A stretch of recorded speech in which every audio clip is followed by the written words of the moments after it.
কিন্তু খাওয়ার পরে যে স্ট্রবেরি ভেতরে পাল্পটা, যেটা আমি যদি স্কিনে ইউজ করি বা তুমি ইউজ করো, তোমার কিন্তু যে কোনো একটা স্কিনের যে কোনো ফেসের যে কোনো জায়গা থেকে একটা ব্রণ বেরোবেই কিছুক্ষণের মধ্যে, 1 ঘন্টার মধ্যেই বেরিয়ে যাবে। কারণ হচ্ছে আমাদের স্কিনের মধ্যে পর্যাপ্ত পরিমাণে অয়েল রয়েছে, আমাদের স্কিন হাইড্রেটেড স্কিন।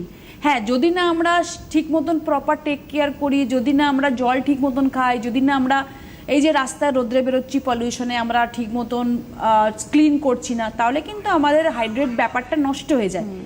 কিন্তু আমাদের স্কিনের মধ্যে পর্যাপ্ত পরিমাণে অয়েল ব্যালেন্স থাকে বলে, আমাদের স্কিনের মধ্যে জল তেল সামঞ্জস্যতা থাকে বলে স্ট্রবেরি কিন্তু আমাদের যায় না। স্ট্রবেরি যেই আমরা ইউজ করব ওপর থেকে এতটা অয়েলি হয়ে যাবে, এতটাই স্কিন হাইড্রেট হয়ে যাবে, তখনই কিন্তু পিম্পলস রাশ বেরিয়ে যাবে। আচ্ছা, সো আমি আজকে একটুখানি স্ট্রবেরিটা দেখাবো, মানে এটা কিরকম দেখতে বলো বা কিরকম, এই দেখুন আমি দেখাচ্ছি টেক্সচারটা ঠিক কেমন থাকছে পুরো দেখো, পুরো স্ট্রবেরি কালার। হ্যাঁ হ্যাঁ, একদম স্ট্রবেরি কালার। একদম গন্ধটাও মানে আপনারা দেখে বুঝতে পারছেন, গন্ধটা একদম পুরো মানে মনে হচ্ছে আমি স্ট্রবেরি খাচ্ছি কেটে, এত সুন্দর গন্ধটা।